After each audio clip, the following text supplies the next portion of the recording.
The following segment is sponsored by the Upstate Center-for-Addiction-Treatment. Hopefully your family gatherings are times to cherish, but depending on your family and the guest list, not everybody looks forward to all that togetherness. Psychologist, TV host, and author Dr. Ish Major is with us. Hi, Dr. Ish. Hey, Margaret. How you doing today? Good. It's good to see you. The reality is that some families or branches of some families don't get along quite as well. So there are always bizarre incident reports coming, family fights, domestic violence this time of year. What drives that?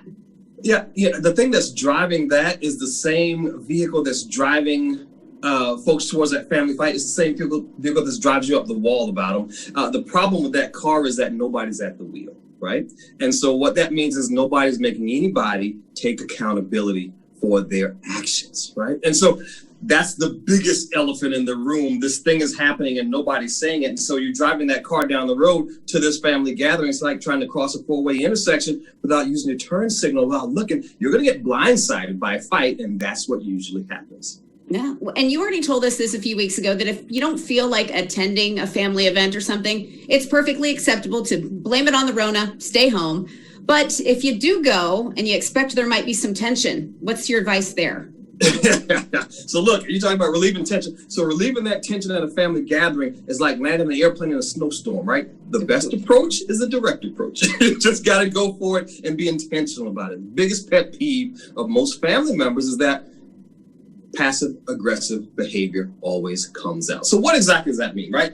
So this is what that means. That means that let's say, for example, you asked your kids every night this week to load the dishwasher, and they refuse to do it. So this night they go upstairs again, and instead they play their video game. So you take their dishes up to their room, their dirty dishes, and you just lay them out on the bed, right? That's passive. It's very aggressive. Not going to get you what you want. So what you really got to do is you just got to dive in, and you've got to assume that you don't understand what the other person is thinking and what they're doing, and just ask them, hey, this is interesting, right? This is interesting that you're doing this or feeling that way. Help me understand it.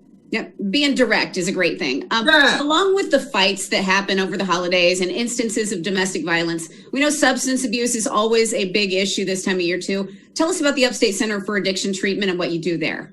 Yeah, so we're seeing a lot of that. Obviously, drug abuse is on the rise, domestic abuse is on the rise. And so what we do is we use medicated assisted treatment to detox folks from opiates, pain pills, heroin, in the worst case scenarios. And it's a lot easier than you think to get started and be complete with the program. You can do it in as little as 6 months. Most folks take a year or more, but it can be done as little as 6 months. But the hardest part is making the first phone call. So give us a call. We can get you started. We use Suboxone only. And you go from there. It's a great thing to have to look forward to, which is your sobriety in the new year. Yeah, once that phone call can be made, good things are ahead. You've got a location on South Pine Street in Spartanburg, another in Anderson, and people can schedule an appointment by calling 651-8116. Dr. Ish, thanks so much for the good advice and for being with us. Always a pleasure, Marty. Thank you.